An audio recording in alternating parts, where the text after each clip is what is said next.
สบายดีพ่อแม่พี่น้องมื้อนี้บ่าวเตก็สิพามาหาเงินหาค่ำเนาะในบ่อป่าเนาะพี่น้องเนาะว่างจากงานเฮ็ดเวียกให้เฒ่าแก่แล้วเฮาก็มีเวลามาสอนกุ้งสอนหยังเนาะก็มีงัวมีหยังเนาะโอ้งัวนี่ก็งานเดินเงินดีนะพี่น้องเนาะมีอันไหนให้เบิ่งบ่แม่นเว้าหยอกนะอันนี้ครับรถนี่บรรยากาศบ่อป่าเนาะพี่น้องก็มีหลายบ่อเนาะหลายบ่อหลายลูกบ่อเพิ่นนี่บ่แม่นน้อยๆเด้บ่อหนึ่งก็40-50 ไร่พุ่นเลยเนาะ80 ไร่บ่อหนึ่งเนาะไก่ฮอดแล้วเนาะพี่น้องมื้อนี้เราเตะก็สิพามาสอนกุ้งเนาะสอนกุ้งขายเนาะพี่น้องเนาะกิโลหนึ่งเพิ่นก็รับซื้ออยู่กิโล55 บาทเนาะพี่น้อง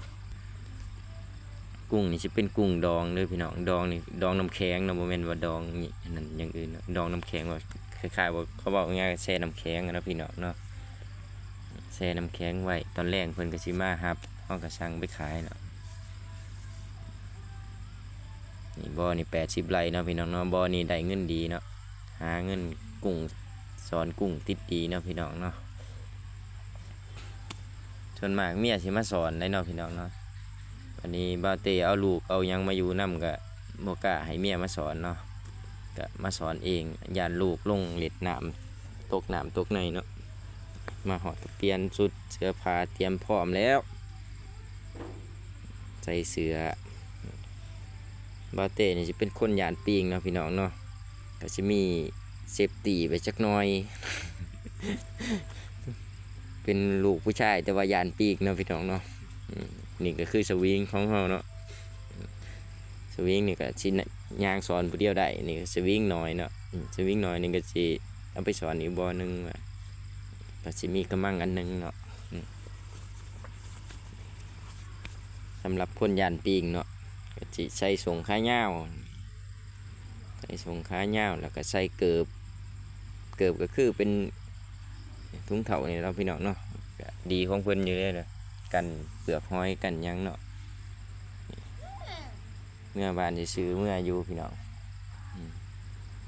นี่คือการเซฟตี้แน่ๆนะโคตรยานปิงเนาะแต่ก็บริยานถึงว่าบกะลงน้ำเลยมันจับก็หาใหม่หายังเขียวออกเขากำลังมัดใส่แอวแล้วบัดนี้ไอ้นี่ช่วงนี้คือว่าขึ้นมาจากสอนกุ้งเนาะพี่น้องเนาะตอนสอนมวยไฟไทยกับพี่น้องก็สิบ่ได้เห็นนี่กุ้งก็สิโตใหญ่ๆเนี่ยมือนี้ก็สิได้อยู่ประมาณ6 หรือ 7 โลเนาะพี่น้องเนาะโลละ50อันนี้ก็สิเป็นคลิปเก่าเนาะพี่น้องเนาะที่ว่าสอนเมียก็สิถ่ายให้เนาะพี่น้องอันนี้รอบเดียวเนาะอันนี้อยู่ประมาณ13-14 โลเนาะพี่น้องเนาะอันนี้สอนรอบเดียวก็ประมาณชั่วโมงนึงเนาะพี่น้องเนาะบ่ได้เฮิงดอกสอนช่วงกุ้งติดดีมันก็สิได้ไวเนาะยามใดที่กุ้งมันลอยนี่พี่น้องเอ้ย5 นาที10 นาทีก็เต็มแล้วก็มั่งนี่พี่น้องกุ้งมันหลาย